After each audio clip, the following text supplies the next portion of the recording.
everyone, welcome back to the What Katie Did channel for the next episode in my series, The F Word. Today we are taking on a huge subject in the financial world, and that's credit. Credit is something that a lot of people seem to have mixed emotions about. For some people, credit can be terrifying. For some, it's great. And then we have people who simply don't understand what credit really is and how it applies to them. So let's define credit. Credit is the ability of a customer to obtain goods or services before payment based on the trust that it will be repaid in the future. The word that stands out to me there is trust. And guys, I cannot stress this enough. Credit is your financial reputation. I want to say that again.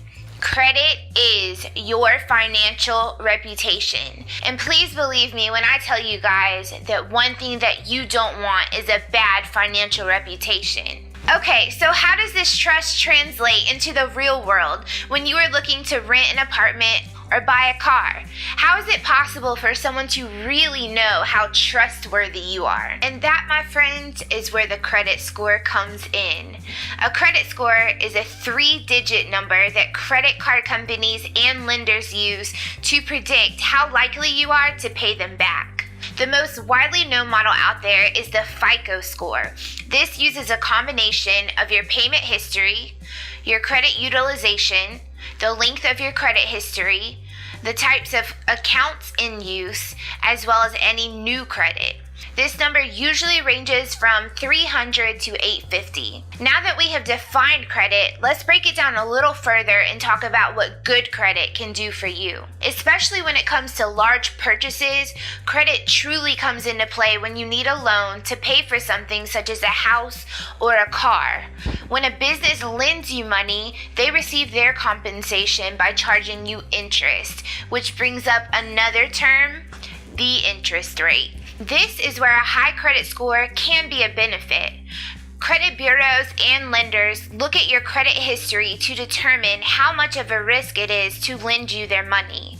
They want to ensure that the money gets paid back, so a high score can often mean a lower interest rate, which saves you money. And I know you guys are thinking 3.5%, 4.5%, 6.5%, that's not bad. How much money could it really be? So let's put that into perspective.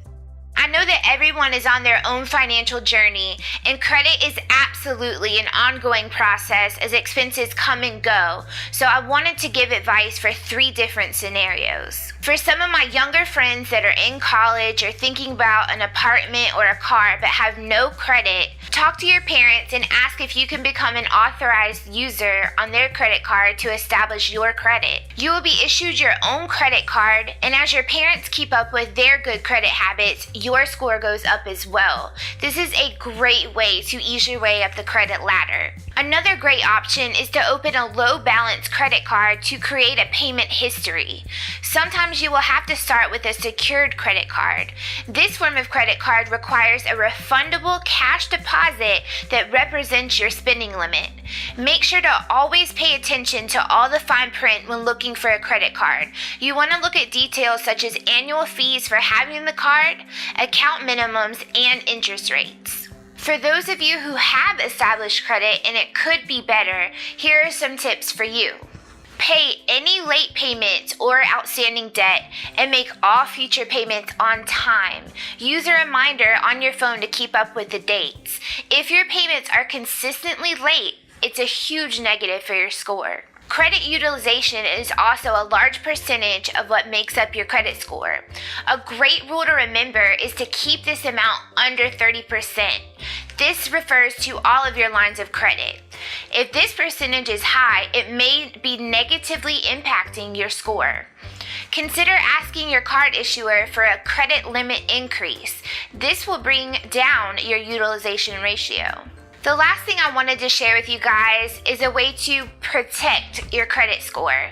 This goes back to my previous video about savings. Having an emergency savings account in place, as well as the right insurance for you, can sometimes help you from maxing out your credit if something does come up, such as an illness or a car accident. I hope that this information was helpful to you guys, and please take advantage of all the resources available to you. A few of my favorites are creditkarma.com, nerdwallet.com, and finder.com, so please check them out. As always, thank you for watching. Please like, share, and don't forget to subscribe.